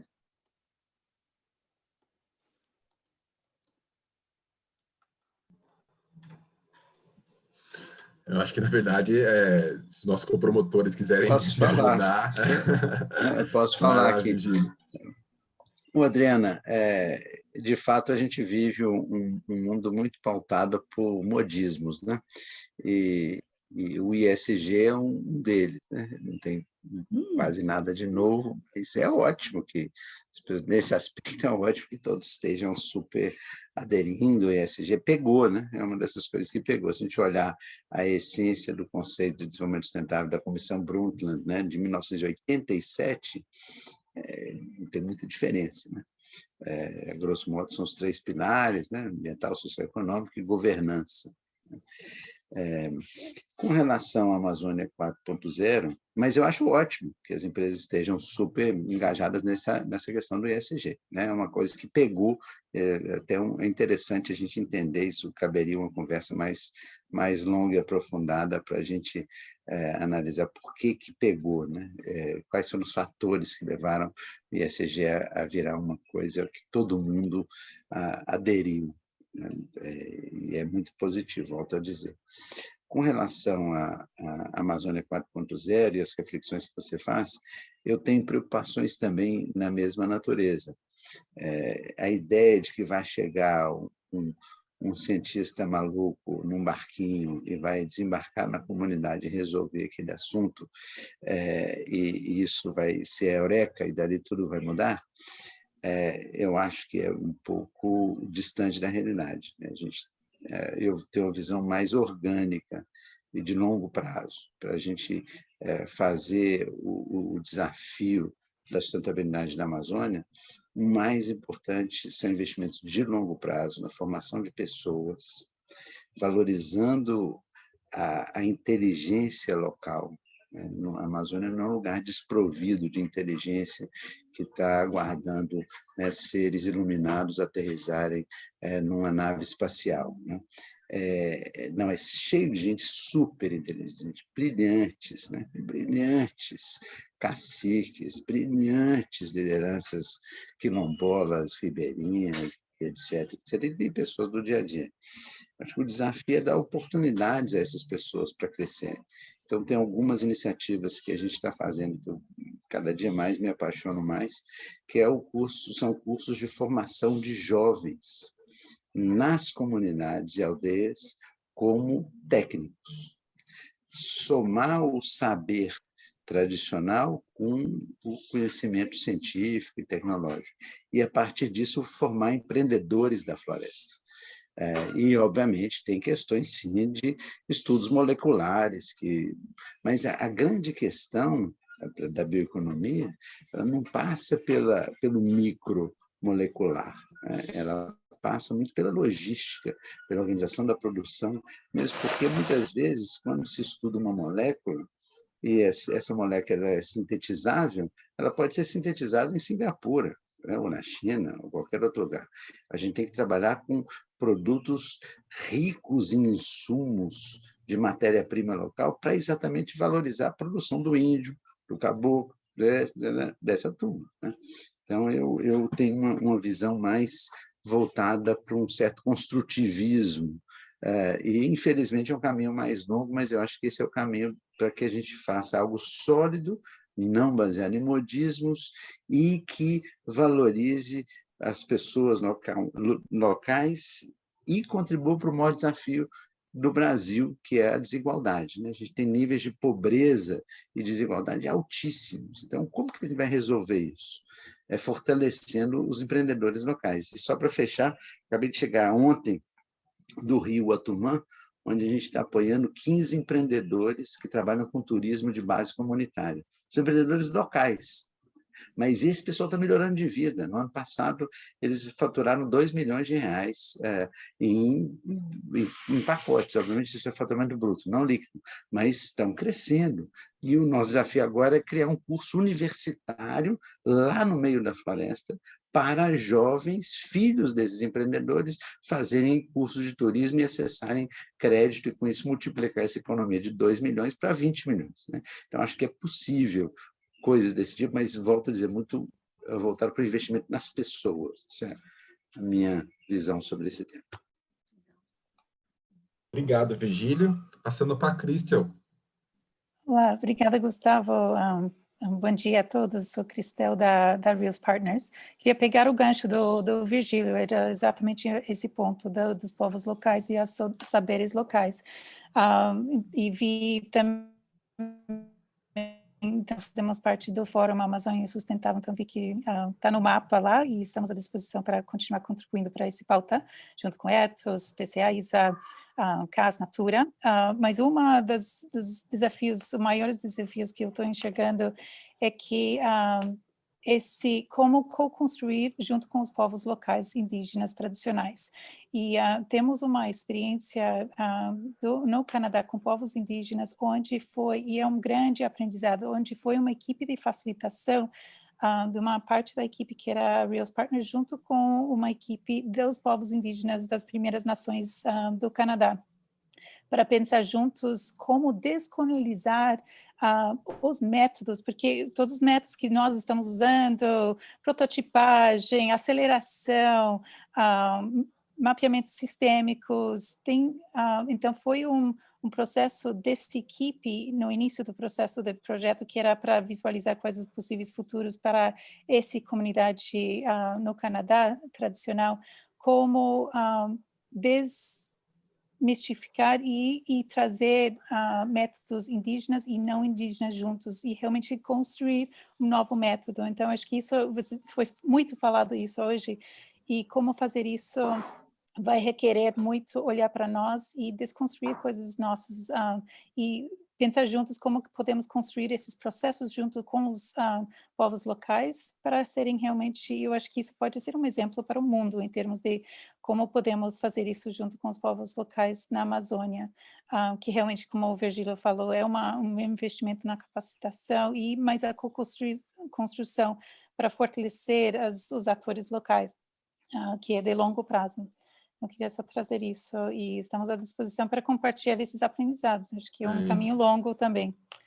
Excelente visão, Cristel. Exatamente, similarmente como a Cláudia contribui aqui no chat, precisamos colocar recursos nas mãos de quem conhece os problemas, as soluções, as comunidades locais. A Paula concorda com o Virgílio, aparentemente tem exatamente essa preocupação, determinadas soluções podem serem interessantes, mas seria muito audácia achar que é algo rápido. Tem que construir o processo. A pergunta é, o investidor quer bancar esse processo a longo prazo? Uma provocação aqui. A Juliana, Santiago, o ESG pegou, pois os grandes investidores institucionais como BlackRock e outros, Fundo Soberano Norueguês, exigências de reporting como GRI e TCFD, exigem a migração. A pressão econômica está forçando uma mudança na narrativa. Alguns já implementando ESG nas atividades, outros ainda só na narrativa. Então, eu vou passar para o Ulisses depois da Ana Carolina. Ulisses, a Ana Carolina está inscrita aqui. Obrigada, Gustavo. O debate está ficando bom, né? Pena que a gente não podia ficar aqui facilmente o dia inteiro. O Gabriel colocou no chat também que a gente tem desafios para todas as versões e atualizações da Amazônia, né? 1.0 era um velho extrativismo, 2.0 uma agropecuária, desmatamento, Amazônia 3.0, floresta e agrofloresta. Eu acho que a Amazônia 4.0 ela traz esse enfoque na bioeconomia e serviços ambientais, mas com uma ciência bem avançada e utilizada para extrair da floresta algo que vai muito além do que se vê.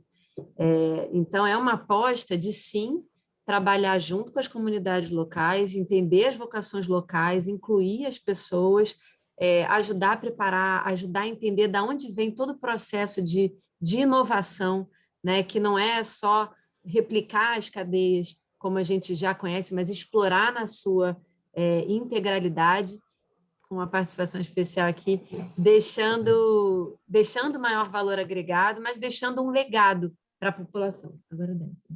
Deixando um legado para a população e para que a gente possa, de fato, fazer uma comercialização adequada, gerando renda, e como a gente colocou lá no começo do debate, com melhoria de qualidade de vida. Então, é mais essa questão que eu queria trazer um pouco, que eu acho que o Amazônia 4.0 ele tem uma visão de que... Perdão, gente. Ele tem essa visão de realmente valorizar o grande potencial que a floresta tem, né? A biodiversidade, a riqueza que a gente percebe hoje na Amazônia, mas olhar para isso de uma outra forma, não abrindo mão do processo científico que já avançou, mas talvez tentando unificar as duas coisas. Só uma outra forma de poder enxergar. Obrigado, Ana. Ulisses? Bom, pessoal, tudo de bom para vocês, saúde. Meu nome é Ulisses, eu estou na Amazônia desde o ano 2000, sou empresário aqui do Sudeste, tenho um instituto chamado Instituto Veraca, que trabalha lá, tem uma empresa que foi o Virgílio, né? Grande abraço, Virgílio. A gente começou a conversar sobre isso lá atrás, nos anos 90, e eu acabei adquirindo uma startup incubada dentro da Universidade Federal do Pará, pertencente a 2 professores e um pequeno investidor, e resolvi apostar. Então, respondendo a pergunta, será que as pessoas apostariam? Depende. Precisa acreditar e precisa também ter alguns links. Eu trabalho na área de ingredientes para a indústria cosmética, né? Naquele ano 2000 foi o ano em que a Natura soltou o bidding dela da linha Ecos, então foi uma oportunidade, a gente já era fornecedor deles há um tempo, e a gente começou, então, esse trabalho com as comunidades, com as cooperativas, às vezes trabalhando sozinhos, porque havia pouca, vamos dizer assim, participação, e era, acho que nem 1.0 a Amazônia era aquele tempo. Ou seja, nós estávamos num passo atrás, ou seja, como desenvolver o modelo, como criar o modelo. Bom, a gente acabou acreditando nisso, criamos o que a gente chama dentro do nosso negócio de Programa de Valorização da Sociobiodiversidade, que é uma relação, a nossa relação com o social e o ambiental, e eu encurtando a conversa, a gente hoje trabalha com quase 7.000 famílias, né? Nós investimos em formação de cooperativas, cooperativismo, trabalhamos com mulheres pescadoras na Ilha do Marajó, trouxemos parceiros. Meu maior parceiro na floresta hoje é a L'Oréal, que é um parceiro internacional. Eu comecei a visitar a L'Oréal em 2005. Meu primeiro quilo vendido para eles foi em 2012. Ou seja, foram 7 anos de visita, convencimento, explicar o que é a Amazônia, trazer pessoas, muito capital investido. Paguei aviãozinho, fomos de barco, visitamos várias regiões da Amazônia, até que as coisas começaram a andar. O trend da época de produtos naturais e sustentáveis, é só você pegar o site de uma empresa como a L'Oréal, que é o maior player do mundo aí. Isso eu estou falando por causa de escala, né? Tornar esses modelos escaláveis, não é? Acaba tendo um bom trabalho de convencimento, mas de narrativas verdadeiras. O que convence as pessoas lá, quando você leva uma pessoa e ela realmente tem contato com a realidade ali, isso faz toda a diferença. Nessa minha caminhada, em 2016, quando a ONU lançou as ODS, né, os Sustainable Development Goals, o nosso projeto com as mulheres da Amazônia foi escolhido. Eu sou o pioneiro da ODS número 15, se você clicar lá, você vai ver a fotinho desse que fala com vocês. Então, a gente tem uma caminhada longa e eu creio que o 4.0 ele é uma realidade pontual. Já existem alguns projetos que podem representar esse 4.0 e agregando valor e tecnologia da nossa parte. O que eu falei para um cacique, Banil, uma vez, eu falei, olha, tudo é uma questão de competência.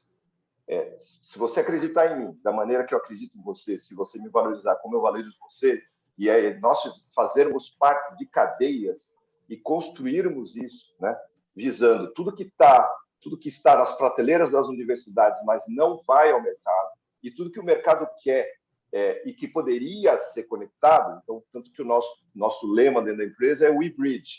A gente conecta aquilo que está lá com aquilo que o mercado está procurando.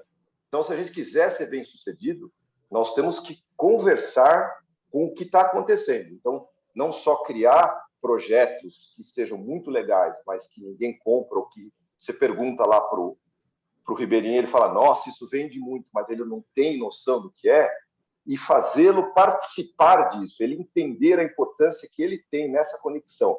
Então, a gente, por exemplo, nós temos uma comunidade, a Prafanta, Manuelzinho, um cara que trabalha com agrofloresta, um cara fantástico. Nós levamos ele para a Expo Mundial em Milão, ele veio trazer a contribuição dele. Ou seja, resumindo, eu acredito nisso, essa conexão entre os atores todos dessa cadeia, ela pode existir. O que a gente precisa é conectar os pontos. E aí sim, valorizar cada competência, e aí a gente construir isso mais rápido. Porque se eu quiser fazer o que o indígena faz, eu não vou conseguir. E muitas vezes, entrar com a qualidade que uma L'Oréal precisa, o Amazônia Ribeirinho vai ter muita dificuldade de fazer isso em 20 anos. Então, conectar esses pontos e escrever uma história, eu sei que dá muito certo. Então, eu quero parabenizar pelo projeto. Eu vi aqui, os falaram, Juliana, né, Ana Carolina, assim, excelente. Eu acho que essa é uma iniciativa excelente. Participei muito tempo do GIF com uma outra fundação que eu tenho, que trabalha no sul do Piauí, numa região muito inóspita da Caatinga, e trabalho lá até hoje. E essa questão de água, né, nós lançamos, falando em ESG, fomos a primeira empresa química a lançar Green Bonds no Brasil, isso há 2 anos atrás. Está acontecendo. A boa notícia é que, como o Virgílio falou, em 87, década de 80, se falava nisso, mas na prática não acontecia nada. Então, hoje, vamos dizer assim, os bancos, o mercado financeiro está se colocando à disposição para participar. Essa é uma boa notícia, porque nós vamos precisar de recursos. A coisa lá é grande, trabalhar para a Amazônia não é para qualquer um, e a gente precisa trabalhar em rede mesmo, senão a gente não consegue. Bom, então, muito obrigado a todos pela atenção. Câmbio de obrigado. Muito obrigado a você, Ulisses, por estar aqui com a gente hoje. A gente está chegando próximo das 11h30, pessoal. Assim, a conversa é muito boa. Eu gostaria de convidar quem puder estender um pouquinho, aí, uns 15 minutos a mais, poder ficar com a gente. Quem não puder, a gente agradece a participação, porque a conversa também está muito, muito fluida, não queria interromper. Só nesse momento eu vou pedir para o Ricardo compartilhar um formulário para quem desejar seguir discutindo o tema da Amazônia junto à filantropia nos próximos meses, aí, como sequência do trabalho. Por favor, só preencha só com nome, e-mail, para a gente também ter um comunicado mais fácil, tá bom? Ricardo, joga no chat, por gentileza. Só uma questãozinha antes do Ricardo falar aqui, uma coisa que eu sinto é que tem aqui uma riqueza muito grande de participantes, e obviamente essa conversa poderia ser estruturada na forma de uma sequência de tópicos. Então, uma coisa que esse evento aqui tem a finalidade é de nós inventarmos um modus operandi para essa iniciativa ISP pela Amazônia. E me ocorre que talvez a gente pudesse fatiar nos temas prioritários que foram, né, diagnosticados pelo estudo que o Ricardo apresentou e fazer encontros periódicos, né, que a gente possa aprofundar nisso um pouco mais. Então, acho que o Ulisses fez uma fala ótima. O Ulisses talvez o empresário que tenha mais vivência em conectar as pontas, como ele bem disse. Então, seria legal ouvir o Ulisses falar assim, onde são, desde a perspectiva de uma pessoa que está na bioeconomia, na prática, há muitos anos, desde a ótica empresarial, né? O que está faltando? Onde está pegando? Onde que a filantropia pode complementar o investimento privado empresarial, para que isso resulte em cadeias produtivas mais eficientes? Enfim, Eu queria só registrar isso, depois a gente pode conversar com um grupo de promotores dessa iniciativa. Câmbio.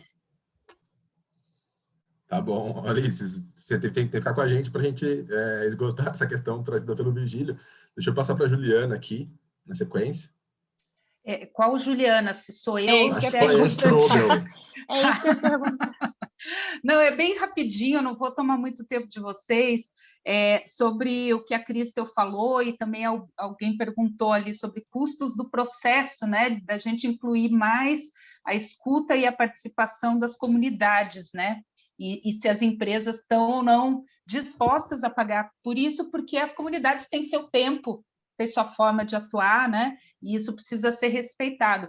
Eu acho, assim, que a gente está eu gosto de ver tudo isso como um processo de aprendizagem das empresas e das comunidades de como começar a interatuar, né? Então, o que a gente não pode, claro, não vai ser do dia para a noite que vai estar tudo integrado, mas o que a gente não pode é dar as costas para isso. A gente tem que encarar, né, esse desafio de começar esse diálogo e aí começar a cumprir pequenos passos, muitas vezes. Então, às vezes, um critério que existe para repasse de recurso para uma associação comunitária é suficiente para que ela não participe, né? Porque, às vezes, para ela precisa estar com o CNPJ, com algum problema de projetos passados, talvez isso seja o suficiente para a gente não conseguir engajar. Então, a gente pode ter formas criativas, né, de começar esse processo com fortalecimento institucional, né?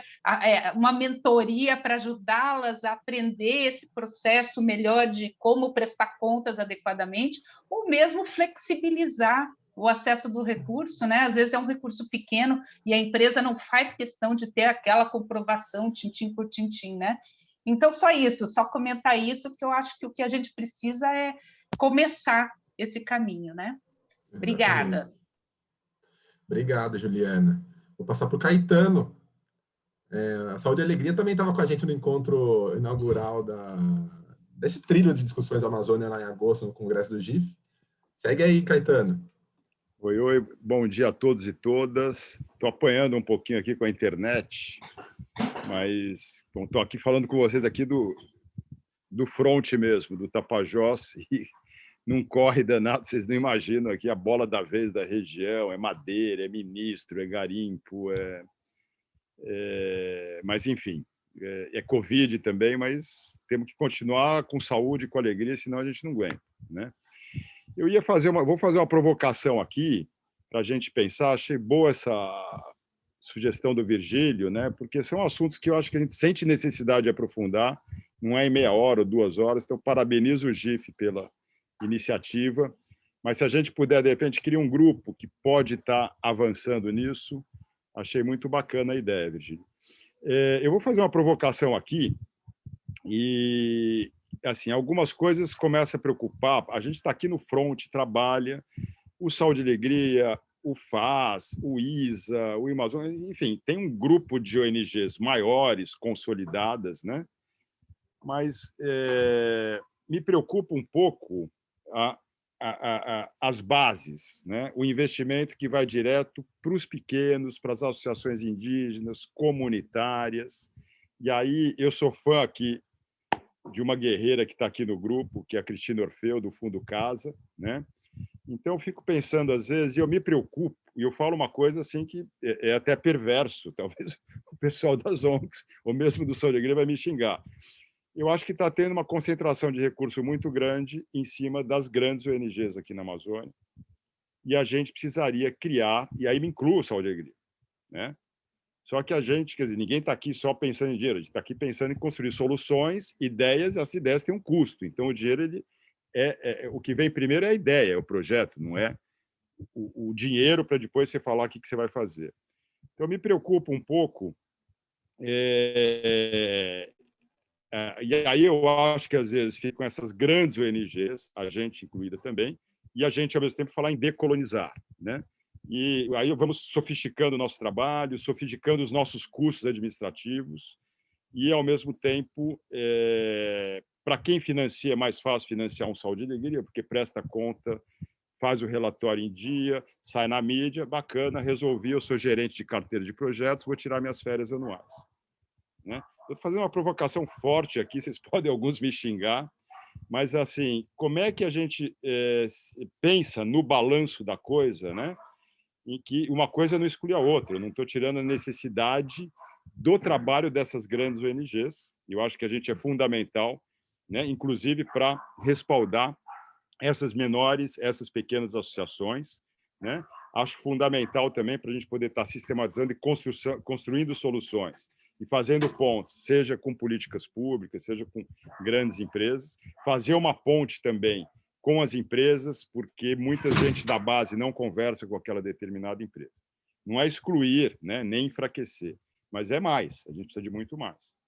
Então, como é que a gente consegue balancear também e pensar em iniciativas como o Fundo Casa, como o Fundo Dema, e que possam estar fazendo o recurso chegar na ponta em cima do que o cara precisa lá. A gente agora está precisando de remédio, estamos precisando de cesta básica, estamos precisando de um barracão. Ah, não financiamos barracão comunitário. Não financiamos cozinha comunitária. Os caras precisam daquilo. Preciso trocar o telhado aqui, preciso trocar ali. Né? Com linhas menos burocráticas, mais adaptadas ao universo cultural dessa turma.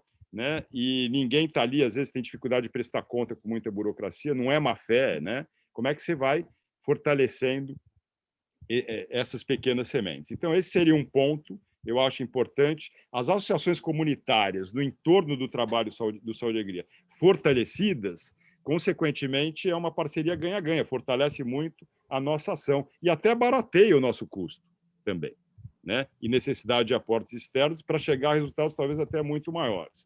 Essa é uma provocação. A segunda, já vou concluir aqui, Gustavo, perdão. Como é que a gente começa a pensar na empresa do futuro e no terceiro setor do futuro, que já é presente em algumas iniciativas? Como é que pensa numa empresa 2.0? Como é que a gente começa a entender a empresa como um ente também de interesse público e não só um ente a serviço dos acionistas, né? Eu vou deixar um link aqui do Johannes também, maravilhoso, que eu adorei, de um podcast que ele fez. Depois, quem tiver tempo, puxa o link e ouve, né?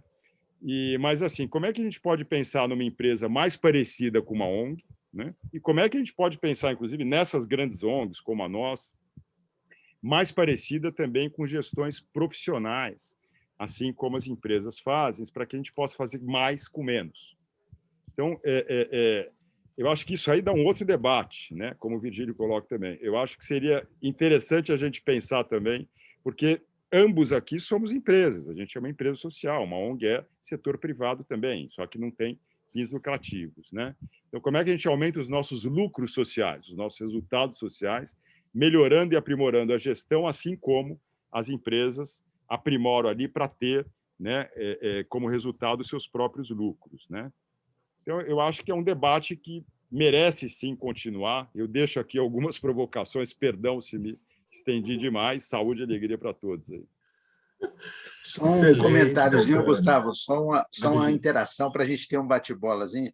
Ótimo, Caetano, super bom ponto. Eu não vou comentar sobre o segundo, a questão da empresa, mas sim sobre o primeiro, questão do papel das ONGs maiores em fomentar as pequenas. A gente tem uma experiência super legal de apoio a 17 organizações de base, e depois que multiplicou hoje para mais de 100. Então, eu acho que as meso-organizações, que é o termo que a gente tem dado, a gente não é gigantesco, tipo TNC, mas a gente é meso, né? Eu acho que elas têm um papel super importante, desde que incorporem na sua estratégia o fomento às pequenas. Porque para um BNDES é tipo impossível ele chegar numa organização pequena. Mas a gente fez um projeto, por exemplo, de 17 pequenos projetos que nós prestamos contas para o BNDES, mas o dinheiro foi todo lá para a ponta. Então, acho que tem um papel muito importante em quem faça esse meio de campo com auditoria, PwC, etc, etc. Então, mas eu acho que é um ótimo tema, só interação rápida para não deixar a bola quicando aí sem a gente dar uma cutucada nela. Mas eu acho que isso vale um aprofundamento numa próxima reunião nossa. Câmbio. É excelente a provocação do Caetano, realmente, enquanto até pelo GIF, olhando o grant making, né? Como doar e para quem doar, no caso da Amazônia, é até mais aguçada essa questão. Eu vou com o Paulo e depois a Juliana Santiago. Bom dia a todos e todas. Bom dia, Virgílio, aí um rosto conhecido. Eu sou do Instituto Puxirum, a gente está trabalhando com acesso à água e saneamento básico na reserva do Tupé, que fica aqui no Amazonas, na zona metropolitana de Manaus. E no universo do saneamento, eu gostaria de levantar alguns pontos também, né? Primeiro que fala-se muito em investimento, em geração de negócios aqui na Amazônia, mas às vezes é um pouco esquecido alguns temas transversais, como é o caso do saneamento. O que vai ser feito com o resíduo que vai ser gerado? Se uma empresa de base comunitária crescer e o acesso à água e o tratamento daquele esgoto que vai ser gerado, isso muitas vezes é negligenciado ou tratado de forma pontual. Então, puxando um gancho aí no que o Caetano e o Virgílio falou do apoio a pequenas organizações, existem pequenas organizações como a nossa que têm causas específicas. A nossa é saneamento básico e às vezes a gente tem essa dificuldade do diálogo com o financiador que tem interesse em investir especificamente em saneamento básico.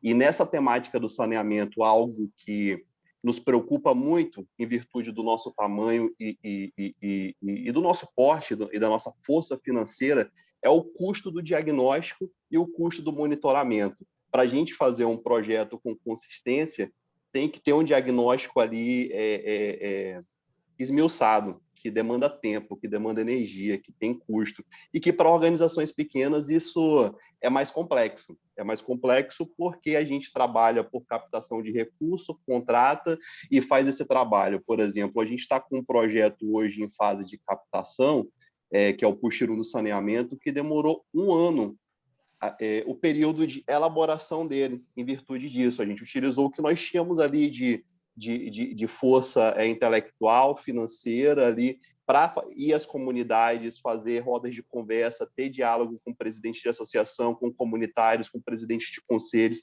A gente acabou demandando um tempo muito grande em função dessa dificuldade em captar recurso para fazer diagnóstico. E já me vem uma outra preocupação futura, pós-captação de recurso, como é que eu vou fazer o monitoramento desse projeto? Como é que eu vou monitorar a qualidade da água que chegou na comunidade? Como é que eu vou monitorar se o esgoto está sendo realmente tratado naquela comunidade? Então, eu venho trazer um pouco essas provocações, porque fala-se muito em negócios na Amazônia, em investimento, e às vezes a gente esquece a pedra fundamental, um dos pilares que é a infraestrutura para isso, uma infraestrutura orgânica, que nasça de forma endógena, que nasça ali através de um diálogo com o comunitário, mas que é muito necessária para quando a gente fala num real desenvolvimento sustentável. Legal, Paulo. Uma das diretrizes que a gente traz no site, até em saúde especificamente, fala da questão do saneamento, que tem um impacto monumental sobre a saúde da região, né? É uma questão bem sensível mesmo. Está ilustrado nesses termos lá. Eu vou passar para a Juliana Santiago e acho que depois eu vou encerrar, pessoal, pelo limite do tempo mesmo, já estourado. Juliana, por gentileza. Obrigada. Obrigada, Gustavo. Eu fui mudando as minhas perguntas conforme foram surgindo os comentários antes de mim. Então, eu vou tentar fazer uma amarração. Quando o Virgílio respondeu a pergunta muito boa com relação ao ESG e a questão da descolonização, e aí eu amarro um pouco o ESG com a provocação do Caetano sobre a empresa do futuro e uma revisão da filantropia, eu fico pensando o seguinte. Primeiro, eu acho que, e aí é uma provocação até mais para o Virgílio também, a partir da experiência dele, de participar dos conselhos, inclusive de bancos, etc. Eu vejo ainda uma necessidade muito significativa para a gente alavancar as soluções para a Amazônia de um recurso não reembolsável, de recursos de filantropia. Assim, isso é fato, a gente não vai criar negócios sustentáveis na Amazônia ainda, porque a gente não tem maturidade de projetos, com raras exceções, e aí as aceleradoras que vêm emergindo, os empreendimentos sociais que vêm aparecendo, mas ainda numa escala muito pequena. São cases, são 5 iniciativas, que eventualmente algumas sobrevivem ou não. Então, a gente ainda está num processo muito incipiente de criar negócios sustentáveis para a Amazônia, principalmente com essa lógica de baixo para cima. Então, essa é uma primeira reflexão. E aí, eu junto com a reflexão do Caetano, quando a gente vê recursos de filantropia, eu tendo sido gestora do Fundo Amazônia, né, eu acho que o Virgílio depois exemplificou bem, o desafio de se chegar à ponta com recursos volumosos, que projetos da sociedade civil de filantropia já estavam com um ticket médio de projetos de 20 milhões de reais, um projeto para fazer exatamente essa lógica da capilaridade com instituições meso, então já eram projetos de volumes significativos pelo Fundo Amazônia.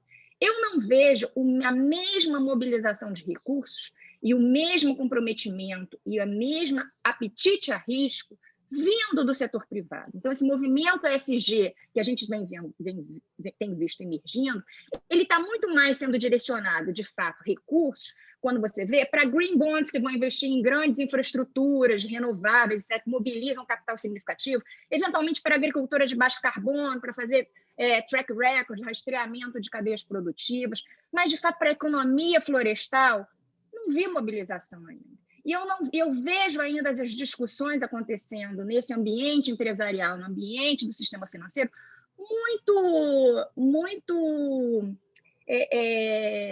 muito amplas, sem aterrissar de fato, sem uma estratégia. Como é que a gente traz, de fato, o apetite, ou reduz essa aversão a risco do sistema financeiro para entrar, de fato, numa agenda ESG, que transforma e que gera renda. Então, eu queria um pouco ouvir do Virgílio, pela experiência que ele tem participando desses fóruns, qual a visão que ele tem visto, de fato, desse engajamento do setor privado, lato sensu, para uma agenda de transformação social e ambiental da Amazônia. Um social vindo primeiro, porque eu estou pensando nas populações locais e na transformação de vida, para exatamente essas populações não serem cooptadas para atividades ilegais, como a gente tem visto acontecer. Obrigada.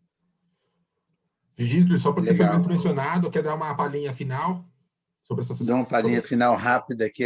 Olá, Juliana, bom te ver. Eu acredito o seguinte, que o problema dos modismos às vezes, um pouco isso, né? Então, agora, por exemplo, investimento de impacto. Então, porra, legal fazer investimento de impacto. Super show. Só que se a pessoa tiver diarreia e não tiver geladeira e etc., a coisa não anda, né? Se não tiver água potável, não anda.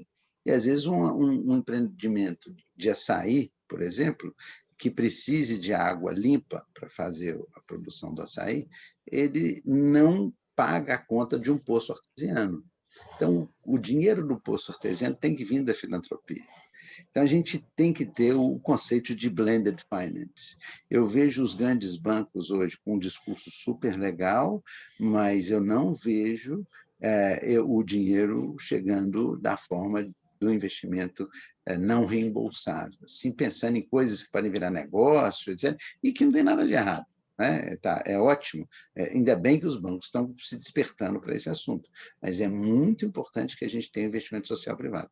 E aí eu vejo a necessidade de coordenar essas duas coisas. E isso dialoga com o que o Caetano está dizendo antes. Eu acho que a gente tem a necessidade de organizações meso que consigam fazer essa ponte, que consigam pegar esses grandes financiamentos, porque é difícil gerir dinheiro, não é fácil. Né? E com todos os rigores de compliance, etc. E tal. Então, eu acredito que a gente tem que idealizar uma forma de resgatar o Fundo Amazônia, saudoso tempo que você, Juliana, estava à frente dele, e se não for pelo BNDES, por um outro caminho, né? Tem várias discussões em curso aí sobre isso, para que a gente destrave. Hoje tem mais de 2 bilhões de reais na conta do Fundo Amazônia e poderia estar sendo muito bem usado e, eventualmente, até já ter sido complementado por outras doações. Eu não tenho dúvida. Esse é um outro tema, viu, Gustavo? Blended finance. Sim. Né? Esse financiamento híbrido, acho que é uma coisa muito importante de aprofundar nisso. Câmbio. Tá bom. Acho que é isso, pessoal. Lançada a plataforma, A gente super extrapolou o tempo, até peço desculpas aqui, mas é que a conversa também foi tão gostosa e tão rica. Fiquei com dó de interromper, mas agora já chegamos mesmo no teto. Eu agradeço a participação de todos e todas que estiveram com a gente aqui. Tivemos uma sala bastante cheia, bastante pessoas novas conectando também a essa agenda, ou pelo menos não tínhamos visto em outras atividades aí. Então, bem-vindos a essa rede do GIF. Pelo GIF, seguiremos junto a esse grupo copromotor da agenda, seguindo discutir as próximas etapas, o sequenciamento das atividades. Então, quem respondeu ao formulário enviado pelo Ricardo, a gente conseguirá acessar bem facilmente também para esse desdobramento.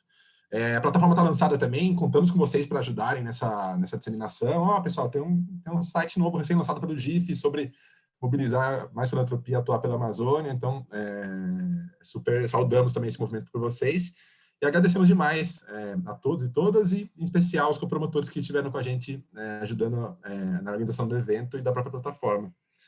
Obrigado, pessoal. Valeu. Saúde e alegria para todo mundo aí. Valeu, saúde e alegria para todo mundo.